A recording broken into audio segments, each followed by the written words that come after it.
자, 지금부터 오늘은 이제 3장 유혹과 타락장이네요. 이제 드디어 3장에 왔어요. 3장을 보실 때는 뭐랑 같이 봐야 돼요? 우리가 부자 선지자 1장 부분을 같이 눈여겨서 같이 보셔야 돼요. 그래서 사단이 어떻게 타락했고, 이 사단이 3분의 1의 천사를 속일 때 속이는 방법과 사람이 그 사단에게 속는 방법이 똑같아요. 다르지 않아요. 자, 유혹과 타락. 이거 창세기 3장에 의거하고, 그래서 창세기 3장에 관련돼서 그 창세기 3장 내용을 읽어보시면서 거기에 그 화이트 주석도 한번 다 읽어보세요. 혹시 지금 뭐 다 놓쳤어도 나중에 다시 한번 읽어보시는 걸로 해서 항상 여기 화이트 주석을 놓치지 마세요. 여기 적혀있는 이 화이트 주석이 도움되는 내용이 되게 많아요. 자, 오늘은 이 유혹과 타락인데, 우선 유혹과 타락에서 왜 사단이 이 사람들을 유혹하게 되었는지 이제 그 부분에 대한 배경 설명이 나와요. 네, 그래서 여기 보시면 아시겠지만 사단은 이미 그 하늘에서 지금 현재는 쫓겨난 상태예요. 그죠? 그러니까 자기는 이제 뭐예요? 자기가 영원히 잃어버린 행복. 하늘에서 이제 더 이상 있을 수 없고 자기들의 죄는 이제 용서받을 수 없는 지경으로 이제 회개의 지점을 지나버려서 이제 더 이상 용서받을 수 있는 단계가 아니에요. 그러니까 자기가 뭐래요? 자기가 영원히 잃어버린 행복의 환상을 보았다. 누굴 통해서? 아담과 하와를 통해서. 그러니까 지금 뭐가 발동해요? 시기심이 동하여 그들에게 여기서 핵심이 여기 이거예요. 뭐와 뭐를 가져다 주려고요? 보이세요, 이거? 네, 죄책과 행복을 가져다 주려고 단호히 결심하였다. 자, 그러면 여기 이게 오늘 주제 여기 이제 유혹과 타락에 이제 나중에 더 많은 이제 내용들이 나오겠지만 오늘 잊지 마셔야 되는 거, 앞으로도 영원히 잊지 말아야 될 게 뭐냐면 사단이 사람들에게 갖다 준 게 뭐라고요? 죄책과 그 죄를 범함으로 인한 죄의 형벌. 이거 절대 잊지 마세요. 왜 그러냐? 제가 그때도 말씀드렸지만 우리가 넘어지면 예수님께로 나아가는 길에 있어서 넘어지면 우리 마음이 어떻게 된다고요? 죄책감이 왜 들어요? 넘어진 게 뭐 한 거예요? 죄를 범한 거잖아요. 죄를 범하면 죄책감이 들어오게 돼 있어요. 왜? 여기 뭐라고 돼 있어요? 뭘 갖다 준다고 사단이? 우리에게 무조건 죄책을 주게 만들어요. 지가 넘어뜨려 놓고 그 넘어진 거를 네가 잘못한 거야. 네가 범죄한 거야. 즉 죄를 짓게 하는 생각을 밀어넣고 그 생각을 넙죽 받아 먹음으로 인해서 넘어져서 죄를 범했어. 그랬더니 사단이 어떻게 해요? 죄를 짓게 한 놈도 지가 짓게 한 주제에 그거에 대해서 억눌리는 이 죄책감에 눌리게도 그런 죄책감도 누가 갖다 줘요? 이 사단이. 그 죄를 범하게 했으니까 유혹을 해서 죄를 범하게 했으니까 그 죄를 범한 걸 가지고 자꾸 뭐예요? 고소하는 거예요. 너 넘어졌잖아. 네가 어떻게 하나님 앞에 나갈 수 있어? 등등등등. 그런 생각이 우리 마음에 들어오면 어떻게 돼요? 마음이 괴로워져요. 괴로워지니까 죄책감에 눌리는 거예요. 죄책감이 자꾸 눌리니까 이제 어떻게 돼요? 몸도 나빠지고 정신 상태도 안 좋아지고 점점 사람이 피폐해지고 멸망으로 가는 거예요. 그리고 그 상태에서 죽음을 맞이하면 영원한 둘째 사망을 당하게 되어 있는 거고, 그 영원한 둘째 사망이 결국엔 뭐예요? 죄의 형벌이에요. 죄의 형벌은 결국엔 그래서 죄의 삭은 사망이라고 하나님께서 그래서 말씀하시는 거예요. 그래서 우리가 제일 그러니까 죽을 때까지 잊지 말아야 되는 내용이 뭐냐면 사단이 가져다 주는 게 뭐라고요? 그럼 예수님이 십자가에서 없애주시는 건 뭐라고요?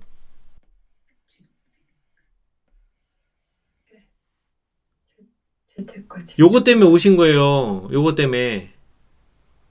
우리 인간들을, 사람들을 구원하기에 가장 필수적으로 필요한 게 뭐냐면 바로 범죄함으로 인해서 생기는 이 죄책이에요. 죄책감.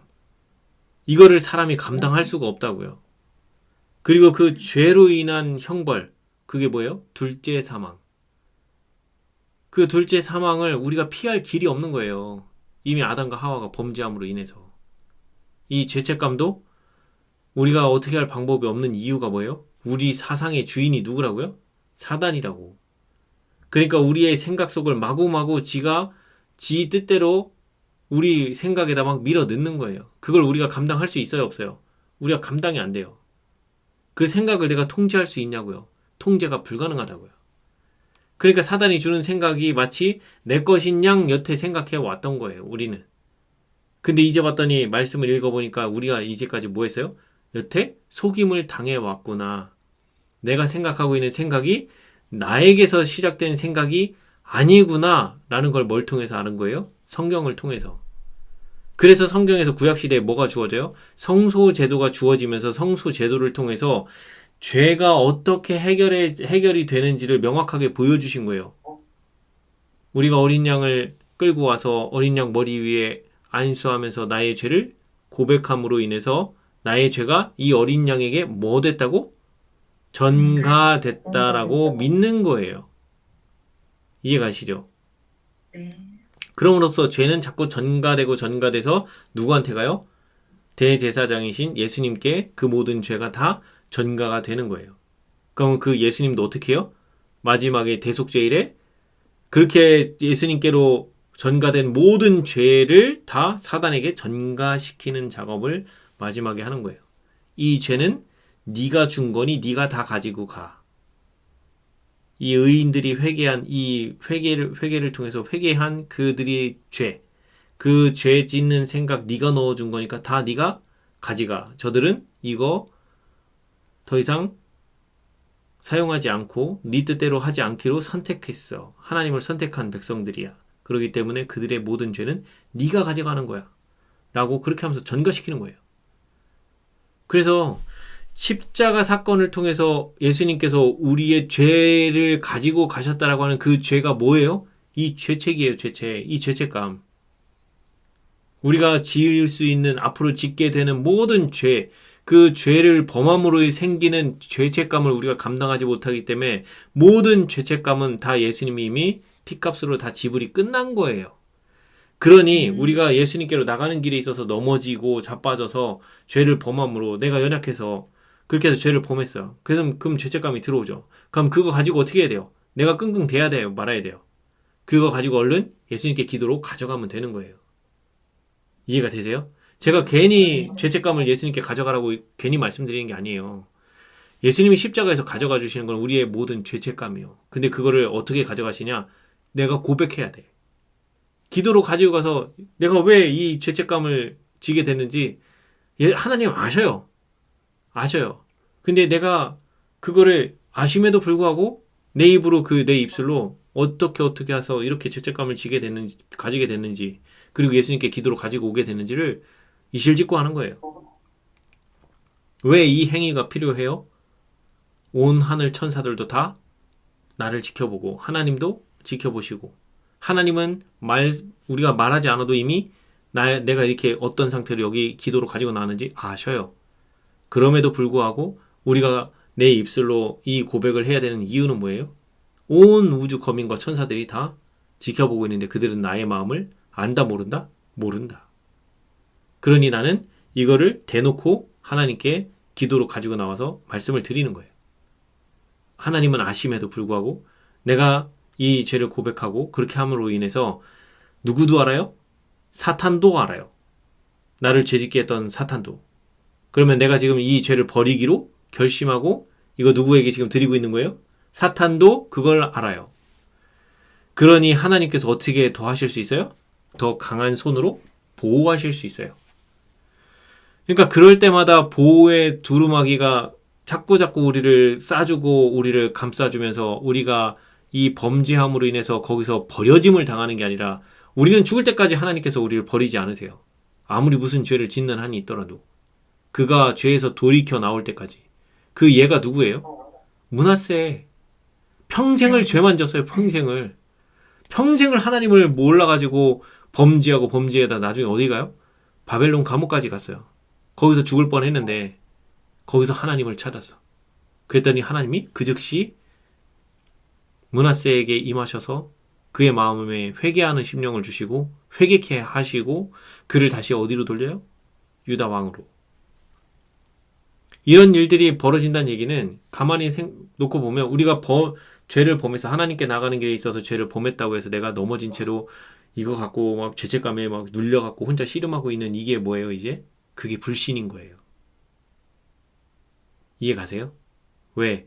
범죄하고 있는 므낫세, 그 므낫세의 마지막 그 감옥까지 오는 동안에 이사야 쓸어 톱으로 잘라 죽였어. 많은 선지자들도 죽였어. 유다의 모든 죄악의 잔을 다 채운 게 누구다? 이 므낫세라고요. 근데 그도 회개를 하잖아요. 그도 회개를 했을 때 하나님이 그 회개를 간합해 주시잖아요. 그러니까 우리에게 있어서 아무리 바로처럼 완악해진다 할지라도 끝끝내 만약에 어느 시점에 그가 진짜 회개를 하게 됐다라면 만약에 그 회개가 간합이 될까요? 안 될까요? 진짜 무조건 그가 진짜 회개를 한다면 간합되는 거예요. 근데 자꾸 이제 문제는 뭐냐? 완악해지면 그 회개를 하게끔 아무리 하나님이 역사해도 이제 더 이상 그렇게 돌아올 마음으로 돌아오게 된다, 안 된다? 안 된다. 그걸 바로 왕을 통해서 보여준 거예요. 그래서 그것이 성령의 거역죄예요. 그걸 성령을 거부하는 죄가 그런 거라고요. 나의 죄를 깨닫게 해주셨을 때 거기서 이것이 내 죄가 맞습니다 하고 인정하고 자복하고 하나님께 나오는 것이 성령의 그 음성에 순종하는 길인 거고, 나의 죄를 깨닫게 됐음에도 불구하고 완고하게 이거 아니야 하면서 단호하게 자꾸 자기 고집 부리고 있는 이것이 자꾸 성령을 거역하는 죄인 거예요. 왜 자꾸 그 길로 가면 뭐가 문제예요? 마음이 이제 다시 한번 나의 죄를 깨닫게 하는 그 좀 통렬한 음성이 들려올 때 이제 어떻게 해요? 분노하는 정신이 나온단 말이에요. 그거 받아들이려고 안 한다고요. 자꾸. 그래서 우리가 보면요, 우리 이런 정신이 어디서 많이 나오냐면 그 율법주의 하고 있는 사람들, 그런 사람들한테 특징적으로 그런 것들이 많이 나와요. 그들에게 처음에는 그 진짜 기별이 와요. 어느 순간 그들이 잘못 나갔다 하더라도 하나님께서 그 진짜 기별을 한 번만 보내세요? 아니요. 몇 차례 다른 사람들, 이 사람 저 사람을 통해서 진짜 기별이 오게끔 전해져요. 문제는 그 기별이 왔을 때 그거를 존중하면 좋은데 바리새인들처럼 그동안 자기가 뿌려놓은 거짓 잘못된 그 기별들을 통해서 이제 돌이키고자 안 하는 거예요. 자기 기별이 잘못됐음을 인정하고 돌아서야 되는데 이제 그거를 그렇게 하려고 안 하는 거예요. 그러면서 이제 점점 멀어지면 점점 완고해져서 이제 돌이키기에 어려운 지점까지 가는 거예요. 그러기 전에 우리는 나에게 죄책감이 들 때, 나에게 죄책감이 든다는 건 뭐냐면 내 죄를 내가 깨달았으니까 죄책감이 드는 거예요. 만약에 내가 내 죄를 깨닫지 못하면 죄책감조차도 안 들어요. 그게 죄인지도 모르고 살아가는 거예요. 누구처럼? 므낫세처럼. 므낫세가 자기가 죄 짓는데 그게 죄라고 생각해요? 하나님 보시기에 죄라고 생각해요? 안 해요? 전혀 안 한 거예요. 그러니까 거침없이 이사야 톱 잘라 죽이고 선지자들 다 갖다 죽여버리고 막 난리를 치죠. 산당 다 막 거기다가 우상 갖다 놓고. 그가 만약에 그거 하나님께서 그렇게 저기 한 거를 므낫세가 제대로 알았다라면, 자기 아버지의 하나님은 봤어. 근데 문제는 자기가 만난 하나님을 만났냐는 거예요. 못 만났다니까. 자기가 만나는 하나님을 만나지 못하면 미친 짓을 다 하게 돼 있어요. 그런 식으로. 그래서 우리가 오늘 잊지 말아야 되는 건 뭐다? 사단이 우리에게 가져다 주는 게 뭐다? 죄책.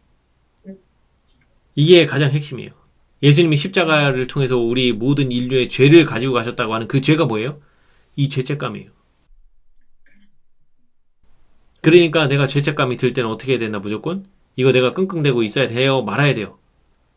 네, 죄책감이 드는 모든 순간마다 그거 들고 예수님께 가져가서 이실직고 하는 거예요. 내가 왜 이 죄책감에 들게 되는지. 기도로 이실직고를 하고, 그리고 난 다음에 뭐 해야 돼요? 저 연약해요. 그래서 예수님 더 의지하게 도와주세요. 이 죄 극복할 수 있도록, 하나님께 온전히 피할 수 있도록 저 도와주세요. 그러고 난 다음에 뭐 해야 돼요? 찬미하시라고요. 찬미. 이제 나중에 여기 좀 보면 아시겠지만 이제 시대의 소망 가면 그 얘기가 나와요. 찬양 이 부자 선지자 1장에서도 또 지난 시간에도 말씀드렸지만 사탄이 그 이 한참 마음 가운데 시기와 질투가 미친 듯이 요동을 칠 때 하나님께서 그리스도만이 하나님의 계획에 참여하실 수 있다고 선포를 하시고 그렇게 했을 때 온 하늘 그 천사들이 어떻게 해요? 찬양하죠. 그 찬양의 대열에 사탄도 같이 있었어요. 근데 그 찬양을 통해서 다시 사탄의 마음이 일순 바뀌어요. 아버지와 그리스도를 사랑하게 되었다라고 적혀 있어요. 그러니까 찬양에는 그런 위력이 있어요. 그래서 우리가 예수님도 이 땅에 오셔서 유년 시절을 예수님의 그 시대의 소망 그게 7장일 거예요. 7장의 유년 시절을 잘 읽어보시면 틈틈이 뭐 하시냐면 시편의 시를 읊으시거나 찬양을 하세요. 자꾸 찬양하는 일이 예수님 입에서 자꾸 나와요. 그러니까 우리가 해야 될 게 그거예요. 그래서 나의 죄책감을 가지고 예수님께 기도로 가지고 나가서 어떻게 이렇게 죄를 범하게 되는지를 이실직고를 하고 연약하다고 도와달라고 기도하고 그리고 나서 이 기도가 간합됐음을 믿고 찬양하는 거예요. 그러면 내 마음이 죄책감으로 물들어요? 안 들어요? 안 들어가요. 죄책감으로 들어가지지 않아요. 이거조차도 뭐 하는 거예요? 이것도 믿음으로 말미암는 의라고요. 이해가 되세요? 믿음으로 말미암는 의가 딴 게 아니에요. 내 죄를 드리고 내 마음이 평안을 얻는 게 믿음으로 말미암는 의예요. 쉽게 얘기하면. 근데 지금 이것도 뭐 한 거예요? 나의 죄책감을 예수님께 갖다 드리고 나의 부질없는 거 그거 부질없다고 고백하고 그리고 이 기도가 간합됐음을 믿고 마음의 평안을 얻은 걸 믿고 찬양을 하는 거예요. 그러니 찬양을 하면 내가 이제 더 이상 죄책감에 들어갈까요? 안 들어갈까요? 안 들어가는 거예요. 그러니까 이렇게 되면 벌써 기도했고 기도가 응답될 걸 믿었고 행동으로 뭐 하고 있어요? 찬양하고 있잖아요. 마음이 평안해질 걸 믿고 찬양하는 거예요. 그러니 믿고 행했잖아요. 이해가 되세요? 그러니 당연히 그 결과는 평안이 내 마음에 머물게 돼 있는 거예요. 이거조차도 믿음으로 말미암는 의예요. 그때도 말씀드렸지만 죄를 싸워서 이겨서 정복해가지고 거기서 승리감을 얻고 거기에 그 상태에서 그 믿음으로 말미암는 의의 경험을 하는 이 경험보다 지금 넘어져서 실패해서 절망으로 들어갈 뻔했는데 그 죄책감을 가지고 나와서 예수님께 나와가지고 이렇게 해서 믿음으로 말미암는 의의 경험을 하고 찬양하며 내 마음이 평안을 얻는 이 경험이요 훨씬 더 많이 경험할 수 있어요. 왜? 우리는 수도 없이 넘어지거든요. 그래서 그것 때문에 더 넘어지는 그때마다 예수님께 그거 갖다 드리면서 계속 내 마음의 평안을 얻으면서 더욱 더 예수님을 의지할 수 있게 돼요. 왜? 마음의 평안을 얻는 걸 거기서도 발견을 했기 때문에. 그러면 그 다음에 또 죄를 범하려고 하는 그 순간에 될 때 어떻게 돼요? 내가 지난번에 그것 때문에 한번 넘어져서 그런 과정을 거쳤잖아요. 그러면 그게 기억이 날까요? 안 날까요? 기억이 나죠. 그러니까 이번에는 어떻게 해요? 죄를 범하려고 할 때 이제 투쟁을 하게 돼요. 이 투쟁이 전보다는 더 강하게 이제 죄에 대해서 강하게 투쟁할 수 있는 힘이 생기는 거예요. 그러니까 어느 순간 또 넘어지더라도 이게 한 번에 정복이 안 돼서 또 다시 넘어지더라도 또 그 지점에 이제 다음번에 2번, 3번 넘어졌다 해도 다음번에 갔을 때 어떻게 돼요?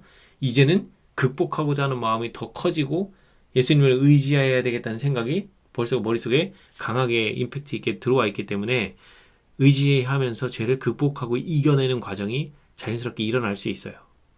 그래서 넘어지는 지점에서도 우리도 믿음으로 말미암는 의를 경험을 하면서 그 지점에서 포기하지 말고 일어서자는 거예요. 그래서 이 3장 유혹과 타락장에서 우리는 반드시 뭘 기억해야 돼요? 죄책과 형벌을 누가 갖다 준다? 이놈의 사단이.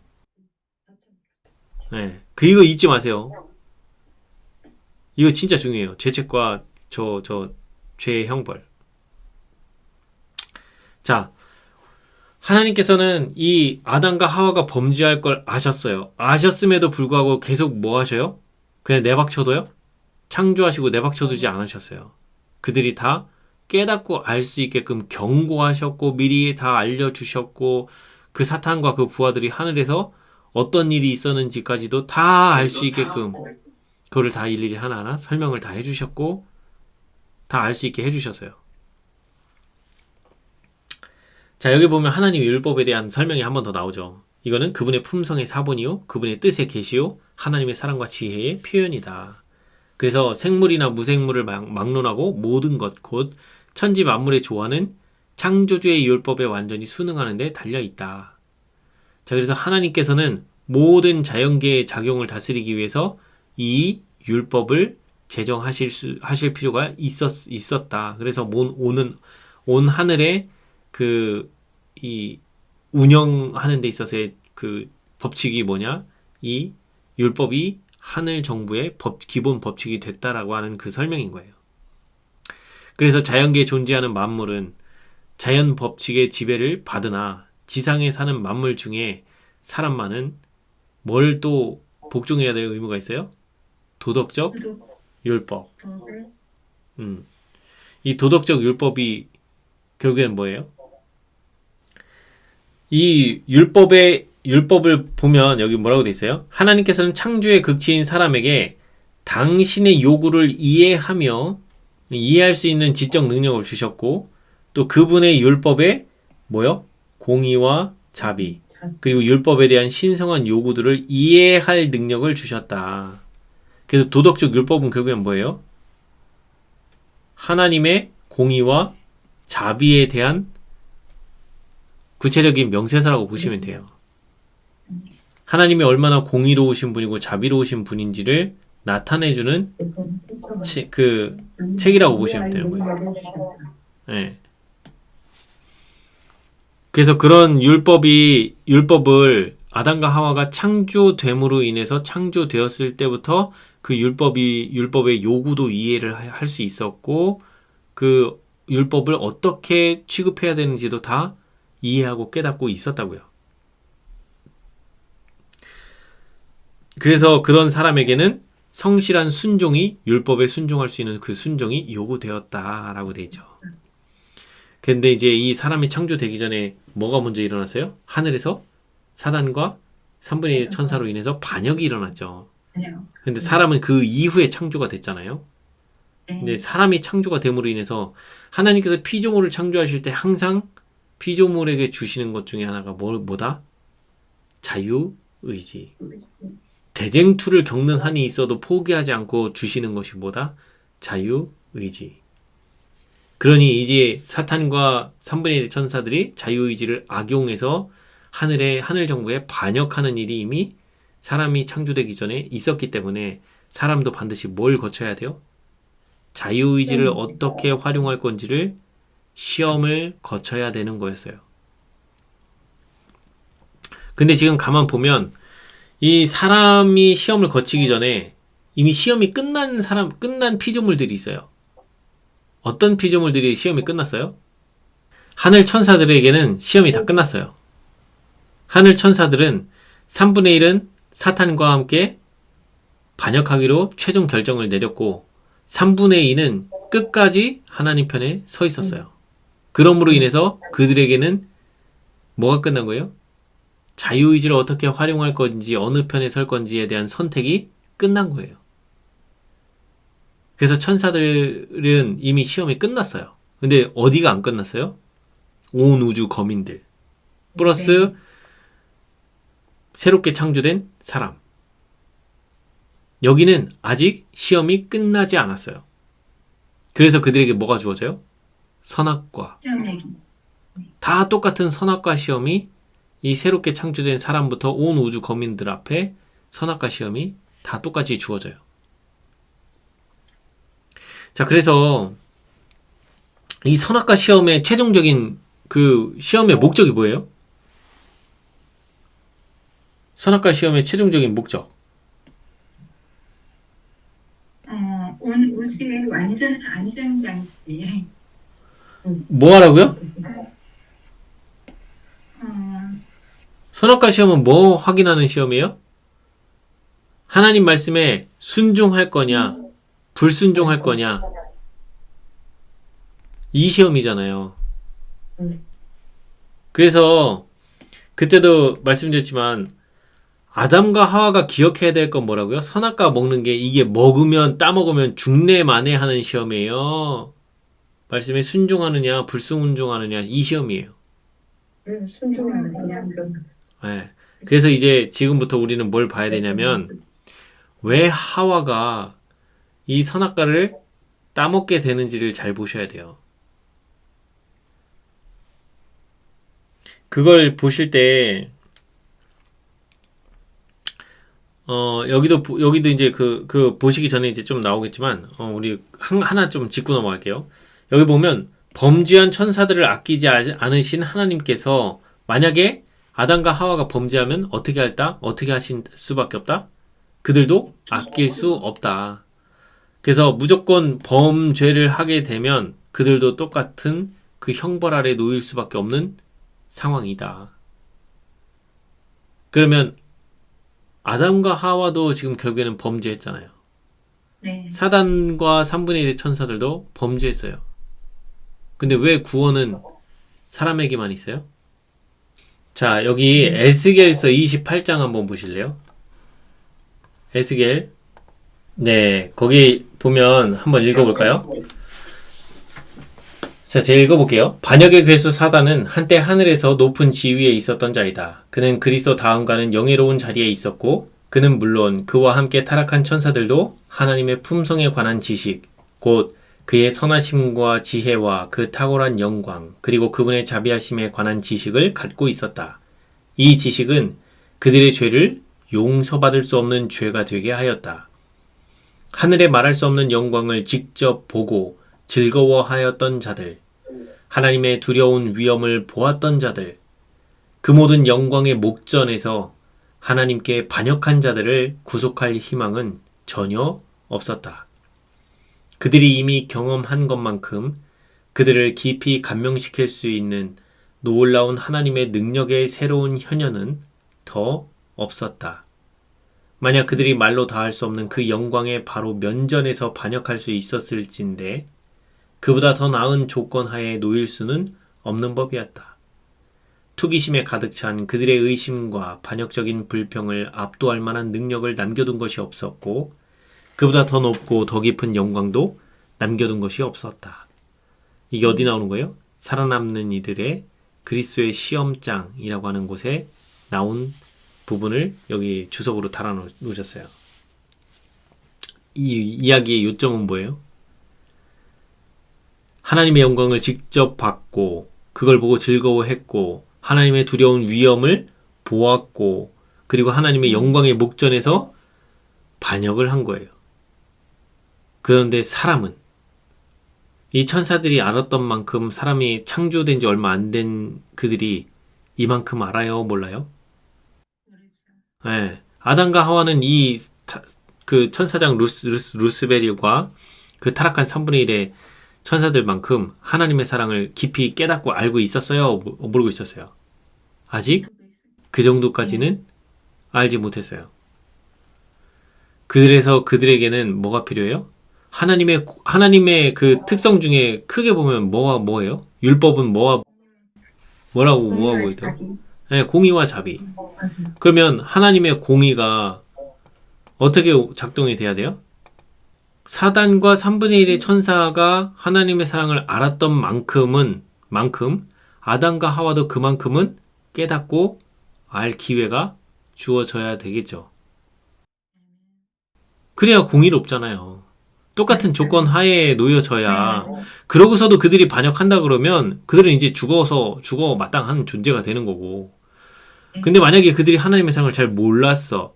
근데 내가 만약에 둘째 상황을 당해야 되는 그 집행심판에 일어났어요. 그럼 나는 뭐 할 수 있어요? 따질 수 있는 거예요. 나는 저들만큼 하나님의 사랑을 알 기회가 없었어요. 안 그러겠어요? 네. 그러니까 하나님께서는 공의로운 판결을 하시기 위해서는 똑같이 우리에게도 하나님의 사랑을 알 기회를 베풀어 주셔야 될 뿐만 아니라 그 사랑을 알 수 있는 여러 가지 수단과 방법을 통해서 하나님을 알게끔 하실 수 있는 충분한 기회가 우리에게 주어져야 돼요. 그걸 전제하고 보세요. 자, 어쨌든 아직 이제 타락하기 전인데 타락하기 전에 뭐래요?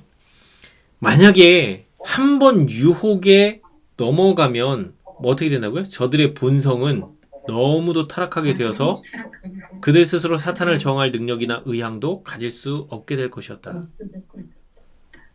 이게 지금 무슨 얘기예요? 한 번 넘어가면 뭐 된다고요? 요거. 사탄을 저항할 능력이나 그럴 의향이 뭐예요? 의지. 그럴 의지조차도 가질 수 있다, 없다? 사탄을 저항할 의지나 능력이 있다, 없다? 없다고요. 그러니까 우리가 자유의지를 자유롭게 활용할 수 있어요, 없어요? 불가능하다고요. 이해가 되세요? 그래서 하나님께서는 이 선악과 시험을 통해서 누구 말에 순종할 거야? 너 내 말을 들을래? 아니면 그 원수의 말을 들을래? 그래서 선악과 시험은 이 시험인 거예요. 그러면 이 시험이 누구에게도 주어져야 돼요, 이제? 아담 이후로 태어난 모든 사람에게도 똑같이 이 시험이 주어질 수밖에 없는 거예요. 자, 어쨌든 좀 더 나가볼게요. 자, 선악을 알게 하는 나무는 하나님께 대한 그들의 뭐라고요? 순종과 사랑의 시금석으로 삼아진 바 되었다. 하나님을 사랑하면 그들은 먹지 않을 것이다. 자, 여기 보면 이제 무슨 얘기가 나오냐면 이제 만약에 하나님께서 그렇게 먹지 말라고 한 그것을 그들이 바로 어떤 점? 이 점에서라고 되어 있는데 이 점이 뭐예요? 그 하나님의 말씀이 선악을 알게 하는 나무는 하나님께 대한 그들의 순종과 사랑의 시금석으로 삼아진 바 되었고 이 점에서 그분의 뜻을 무시하면 그들은 뭐 한다고요? 범죄의 죄책을 초래할 것이다. 라고 되어 있는 거예요. 그러면 그들이 이제 그거를 이게 뭐예요? 하나님 말씀을 무시하는 순간 범죄하는 거예요. 이미 죄는 그때 시작이 되는 거예요.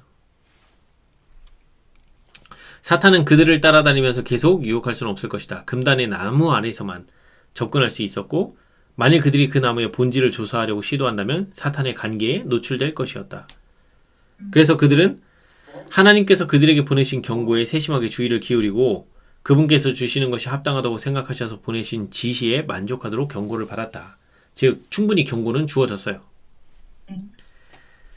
어쨌든 왜 사단이 뱀을 택했는지 그 당시 가장 지혜로운 동물 중에 하나였고 아름다웠고 그 눈길을 끌을 만한 그런 피조물 중에 하나였기 때문에 사단이 뱀을 선택을 하죠. 그래서 하와가 이 범죄하는 과정을 보면 남편 곁을 떠나지 말라고 천사들이 계속 경고를 했어요. 그렇죠? 그 경고를 했는데 이제 뭐래요? 남편을 떠나지 않도록 조심하라고 주의를 주었다. 남편과 함께 있으면 그 여자는 홀로 있을 때보다 유혹에 빠질 위험이 적을 것이었다. 그런데 뭐예요? 자기의 일에 뭐 한다고요? 일에 몰두하여 뭘 까먹어요? 무의식 중에 남편의 곁을 떠나지 말라니까 무의식 중에 자기도 모르게 떨어졌어요. 그랬는데 뭐라고요? 처음에는 이 범죄를 하는 단계를 보면 가만히 보면 처음부터 범죄를 시작하지 않아요. 처음엔 뭐가 와요? 자기 홀로 있는 것을 알게 되자 위험에 대한 뭐를 느껴요? 불안을 느꼈어요. 자, 이제 이때가 중요한 거예요. 이런 불안을 느꼈으면 그 다음 어떻게 할 거냐는 거예요. 천사가 뭐 하라고 했다고요? 남편을 떠나가지 말라고 했다고. 왜? 혼자 있을 때보다 둘이 있으면 유혹에 빠질 위험이 적을 것이기 때문에 라고 했어요. 그러면 이 여자가 혼자 있게 됐다는 걸 이제 깨달았어. 그래서 불안해졌어. 그럼 뭐 했어야 돼요, 이제? 어떻게 했어야 돼요? 그래요. 남편한테 가야 돼요. 거기서 혼자 있게 되는 순간 바로 남편아 하면서 갔어야 돼요.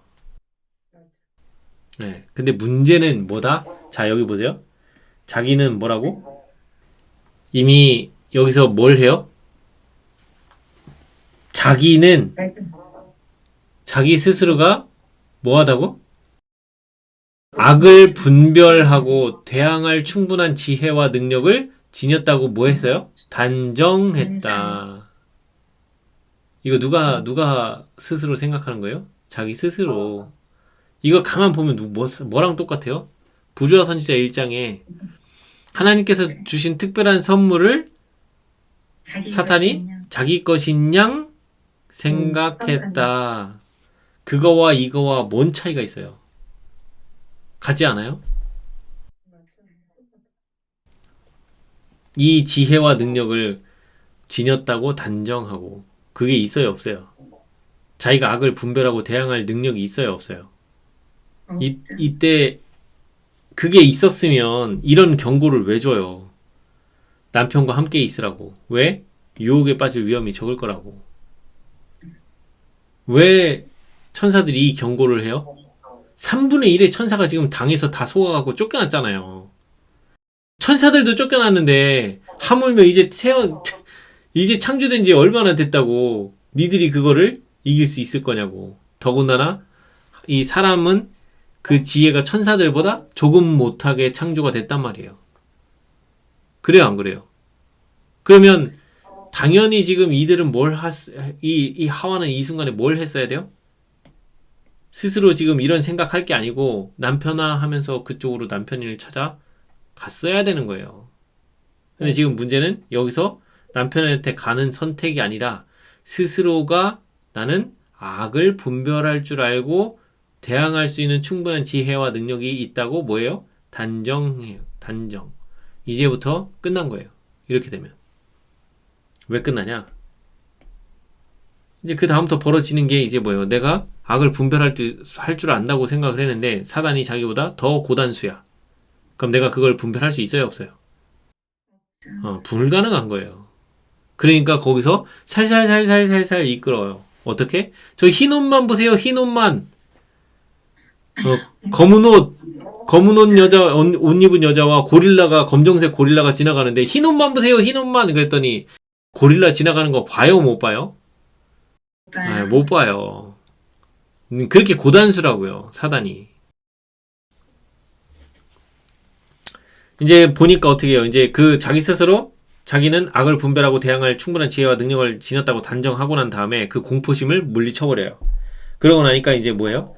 천사의 경고를 잊은 채 이미 이제 날아갔어요. 이미 그거 경고 뭐라고 했는지 잊혀졌어요. 그게 잊혀졌다는 얘기는 뭘 잊어버렸다? 선악과 나무에 대한 시험의 본질을 망각한 거예요, 벌써. 이게 뭐 때문에 주어진 거라고요? 이거 먹고 죽네 마네 이 시험이라고요? 하나님 말씀에 순종할 거니 불순종할 거니 이 시험이잖아요. 근데 이 시험의 본질을 지금 벌써 망각한 거예요. 왜? 천사의 경고를 잊었잖아요. 천사들이 이 경고를 왜 줬는데 3분의 1의 천사가 타락한 그 근본 배경이 뭐였다? 불순종 때문에 그들이 쫓겨났잖아요. 그거 이미 얘기해줬잖아. 알았잖아요. 그럼에도 불구하고 자기 스스로는 이렇게 한다 하면서 공포심을 물리쳐버리고 천사의 경고도 잊어버렸어요. 그러니까 이제 선악과가 어떻게 보여요? 호기심과 감탄이 뒤섞인 중에 금단의 나무를 바라보는 자기 자신을 발견한다. 그러면서 뭐라고요? 아니 이 과실을 왜 금하셨을까? 뭐 한다고요? 자문했다가 뭐예요? 자문했다? 스스로 되물어보면서 생각했다는 얘기예요. 이거 왜 먹지 말라고 했지? 하나님 이거 왜 먹지 말라고 하셨어? 하면서 스스로 뭐 하는 거예요? 물어보면서 생각하는 거예요. 왜 이런 일이 벌어졌냐? 요거 잊어버리고 뭐 한다? 단정하고 나 분별할 수 있고 충분히 대항할 수 있어 라고 생각하니까. 근데 이런 생각이 누구랑 똑같아요? 바리새인들 그들도 맨 그런 거잖아요. 사상이 똑같은 거예요. 같은 거예요. 자기는 하나님에 대해서 많이 안다. 나만큼 이렇게 하나님께 대해서 밝히 아는 존재가 없다. 그러니 일반 평민들은 너희들은 내 말만 따르라. 우리가 하는 것처럼 하나님을 섬겨야 된다. 그것이 법이다. 그게 바리새인들의 주장이잖아요. 근데 예수님께서 이 땅에 오셔서 하신 말씀이 뭐예요? 이 회칠한 무덤이요. 겉으로는 정말 번지르르 하지만 그 안은 썩어 문드러진 사상적으로도 하나님을 온전히 섬기지 못하는 그들을 보고 회칠한 무덤이라고 말씀하실 정도로. 어쨌든 여기서 이제 이미 시작은 된 거예요. 이 과일을 쳐다볼 때 이 하와는 이제 뭘 잊어버려요? 이 선악과 시험의 본질을 완전히 잊어버렸어요. 이때부터 뭐예요? 이제 사단에 의해 이제 완전히 농락당하는 장면밖에 없어요, 이제. 스스로 거기서 이제 벗어날 길이 전혀 없는 걸 보게 돼요. 하와는 자기 생각의 메아리를 듣는 것 같았다. 왜? 여기서 뭐라고 했다고요? 아니, 왜 이 과실을 금하셨을까? 그러니까 이제 그때 딱 사단이 치고 들어오죠. 뭐라고요? 하나님이 참으로 너희더러 뭐라고요? 동산에 선악과만? 동산에 뭐라?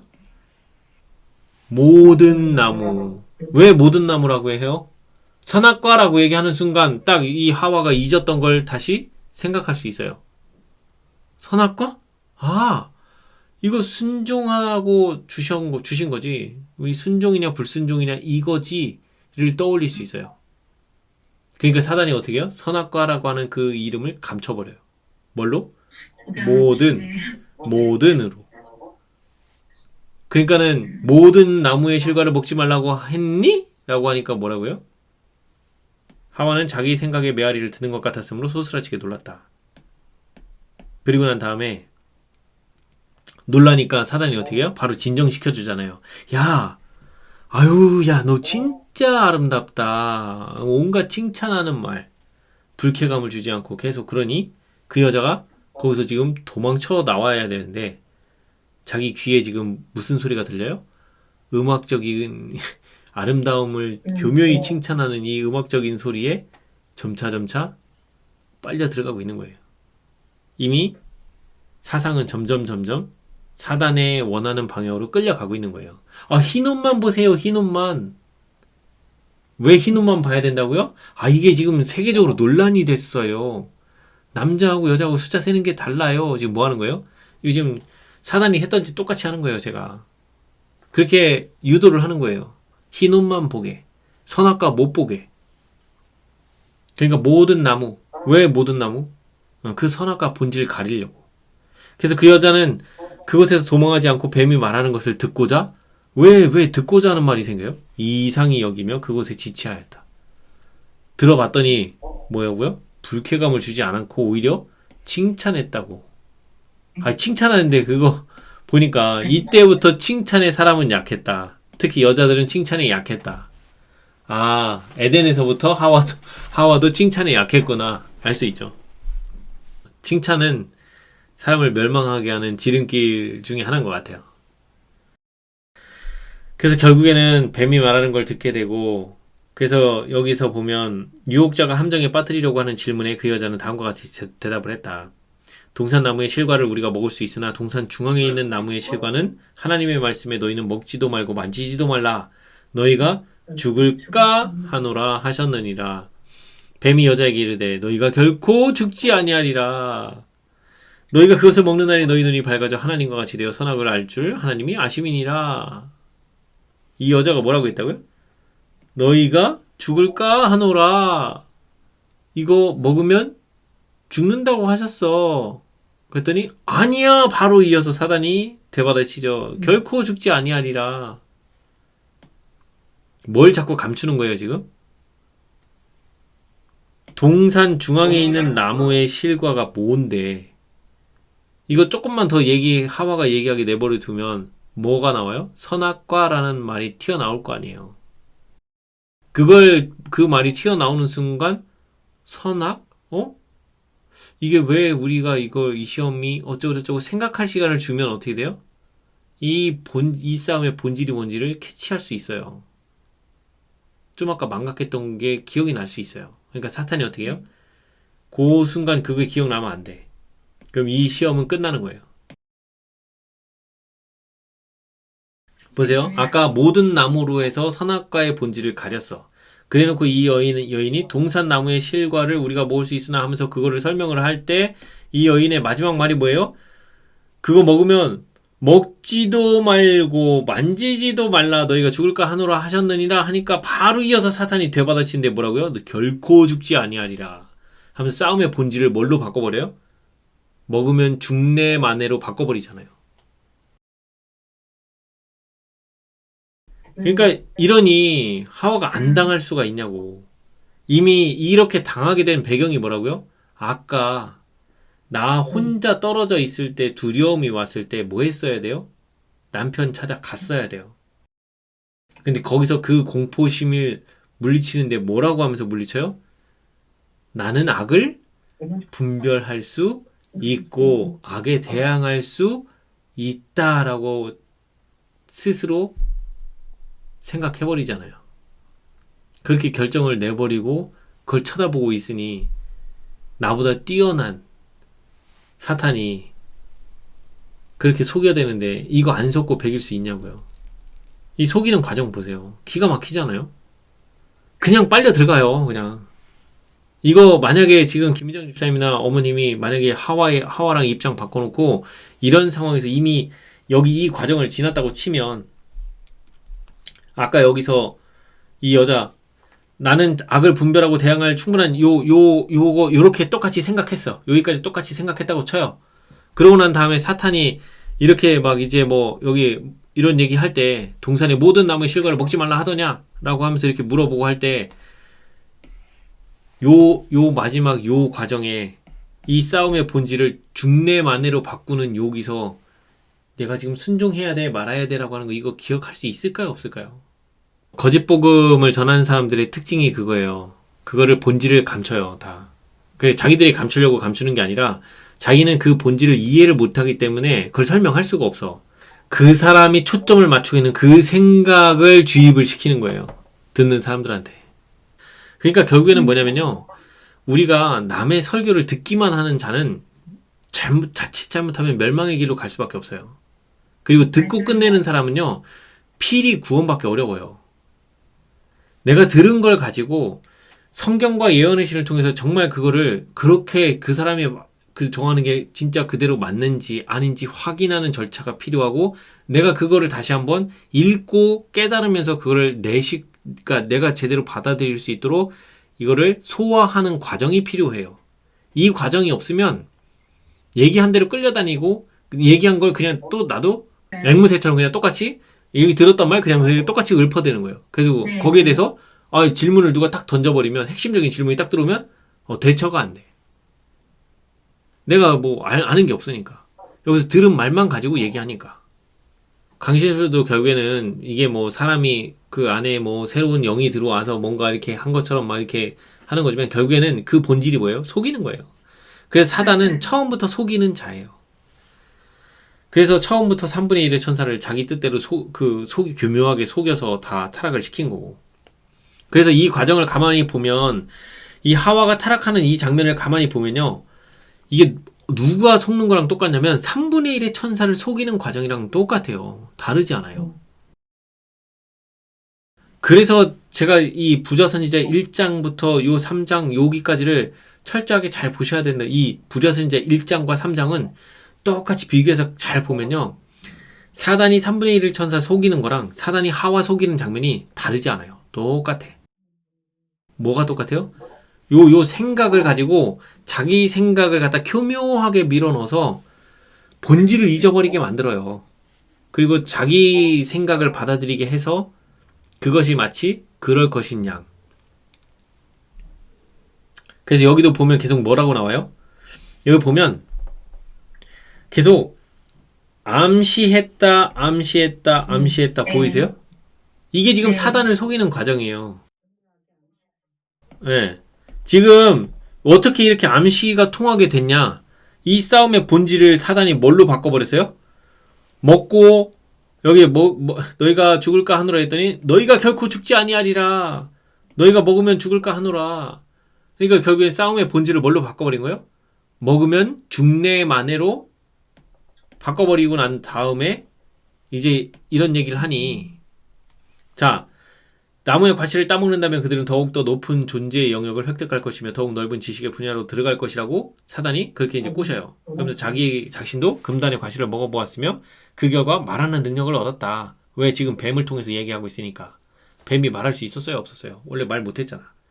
그리고 그는 여호와께서 그들이 그분과 동등하게 높아지지 않도록 하시기 위해서 그들에게 그거 먹는 거를 금한 이유가 그래서 금한 거야. 그래서 니들이 그거 먹으면 죽는 거야. 근데 죽는다고 그렇게 얘기했지만 실제 죽어 안 죽어? 안 죽어. 라고 계속 얘기하는 거예요. 지금 여기에 지금 말하지 않은 게 이런 내용이 들어가 있는 거예요. 이게 암시돼 있는 거예요. 그 내용이 그렇게 숨겨져 있는 거예요. 그는 이 나무의 실과는 지혜와 능력을 주는 놀라운 특성이 있기 때문에 그분께서 그들에게 그것을 먹는 것뿐만 아니라 만지는 것까지도 금하신 것이라고 말하였다. 유혹자는 하나님의 경고는 사실 그대로 성취되지 않을 것이며 단순히 그들을 위협하려고 의도된 것이라고 뭐라고요? 암시했다고요. 그런 의도로 깨닫게 되게끔 그렇게 얘기를 했다는 거예요. 그들이 죽는 일이 어떻게 있을 수 있단 말인가? 그들은 이미 뭐 했다고요? 생명나무의 과실을 먹지 않았던가? 이 생명나무 과실 먹은 지 얼마 안 됐는데 지금 내가 죽어요?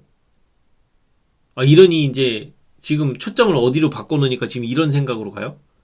이 싸움의 본질이 순종할 거냐 불순종할 거냐에서 먹으면 죽네 마네로 지금 바꿔놨잖아요, 사단이. 그러니까 지금 무슨 생각이 들어요, 하와가? 죽는 일이 어떻게 그렇게 죽을 수 있어? 나 방금 뭐 했다고? 나 방금 생명나무에 있는 그 생명과 먹었는데. 내가 죽을 수 있다고? 지금 뭘 망각한 거예요?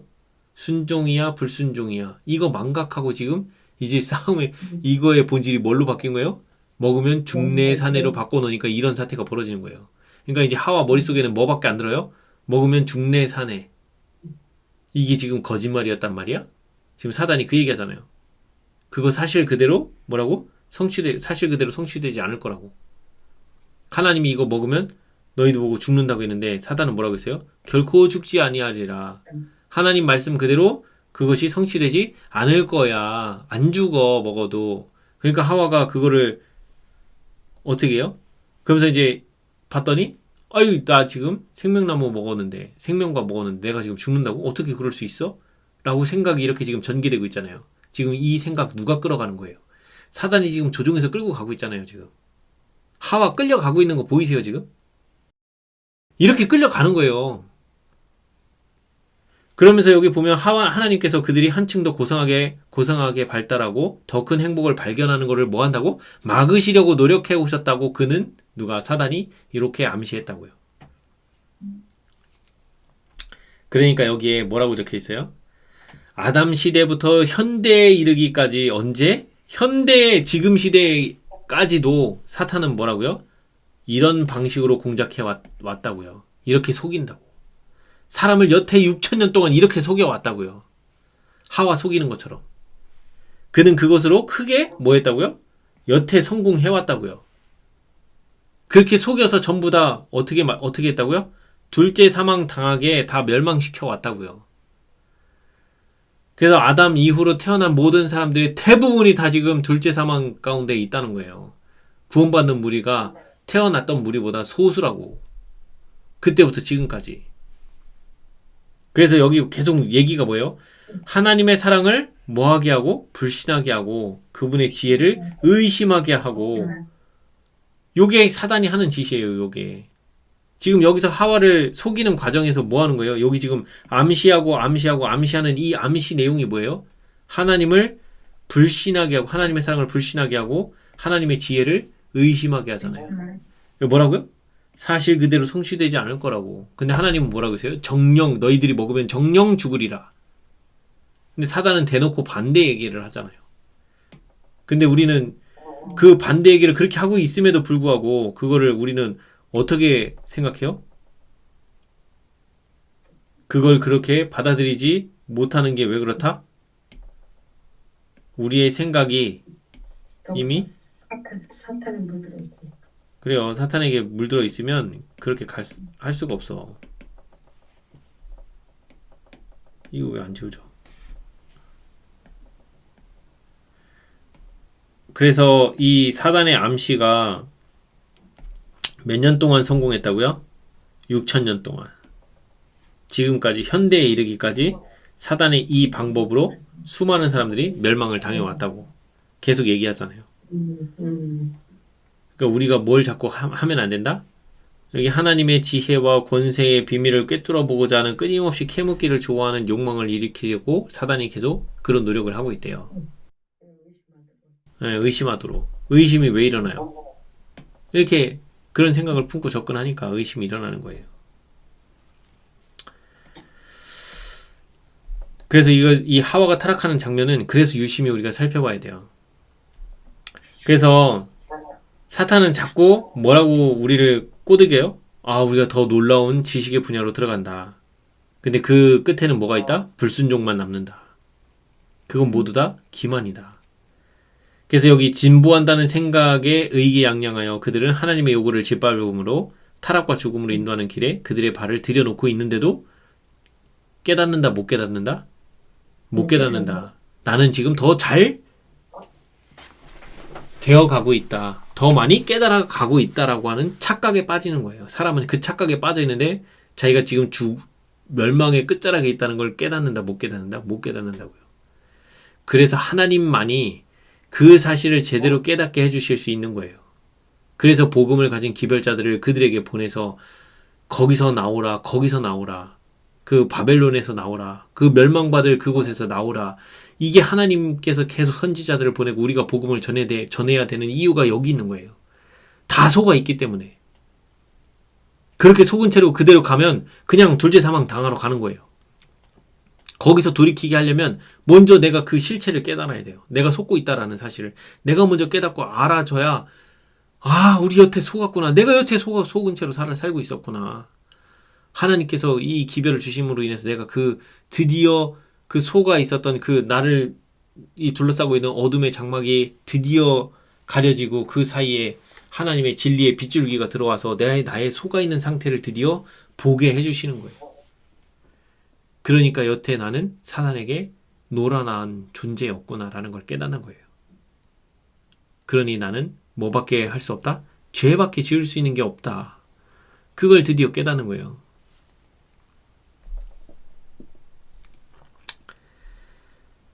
그래서 사탄이 여기 보면 결국에는 뭐 범죄하고 자기의 비참한 현실은 감췄고 뭐 이랬는데 여기 보면 좀 결정적인 게 하나 나와요. 하와는 뭐래요? 사탄의 말을 참으로 믿었으나 그 믿음은 그에게서 죄의 형벌을 면제시켜 주지는 못한다. 하나님의 말씀을 불신하였는 바 바로 이것이 그 여자를 타락으로 이끈 것이었다. 심판의 때에 사람들은 그들이 거짓말을 양심적으로 믿었기 때문에서가 아니라 뭐라고요? 뭐 때문에 심판받는다고요? 진리를 믿지 아니하였기 때문에 그리고 진리가 무엇인지 배울 기회를 충분히 주었음에도 이거를 등한히 여겼기 때문에 정죄받을 것이다. 이게 결정적이에요. 그래서 우리는 말씀을 공부하지 않으면요. 이거에 대해서 말씀을 공부하고 깨닫지 못하면 왜 우리가 멸망당할 때 멸망당하는 이유가 뭐라고요? 진리를 믿지 않았기 때문이고 또 무엇인지 배울 기회가 있었는데도 등한히 여겼고 그렇기 때문에 우리가 결국에는 둘째 사망을 당하는 이유가 되는 거예요. 그러면 우리가 집행심판 때 둘째 부활 때 일어나는 모든 사람들은 뭘 깨달아요? 하나님이 그들의 인생의 파노라마를 쫙 펼쳐 보여주시면서 뭘 보여주실까요? 그들에게. 지난날에 그들이 범죄한 그 악행들 그거 보여주려고 거기서 그렇게 하실까요? 아니에요. 그들의 인생 속에서 하나님이 얼마나 그들을 부르려고 했었는지 얼마나 많은 사람들을 통해서 그들에게 그 기회를 주시려고 했는지 그리고 그거를 그들이 얼마나 거부하면서 끝까지 거부해서 지금 이 둘째 사망으로 일어날 수밖에 없었던 이유가 그거였음을 보여주려고 그들에게 최종적으로 그 집행심판 때 일어나게 하셔서 그 죽은 채로 그대로 부활되게 하셔서 보여주시고자 하는 게 그거예요. 너희들이 이렇게 사망을 당하고 영원히 둘째 사망을 당해야 되는 이유가 뭐냐? 봐라. 너가 살아온 인생 죽을 때까지 얼마나 많이 보냈어. 근데 네가 얼마나 끝까지 거부했어? 죽을 때까지 거부했어. 봐. 얼마나 끝까지 하나님이 너를 위해서 이 보내신 기별, 진리를 알 수 있는 기회를 얼마나 많이 주셨는데 네가 얼마나 끝까지 거부했는지를 보라고 하면서 그 파노라마를 둘째 집행 심판 때 보여주신다고요. 그러니까 그들이 그걸 다 보고 난 다음에 뭐예요? 하나님은 공의로우시다라는 말을 당연스럽게 할 수밖에 없어요. 왜? 내가 이렇게 지금 둘째 사망에 일어난 둘째 사망으로 일어날 수밖에 없었던 이유가 뭐였다? 다 내가 하나님의 기별을 무시하고 거절했다는 걸 인생의 파노라마를 통해서 다 봤어요. 그러니 하나님께서 지금 나를 이렇게 멸망시키려고 하는 이것이 너무도 당연한 게 맞다고 인정을 안 할 수가 없는 거예요.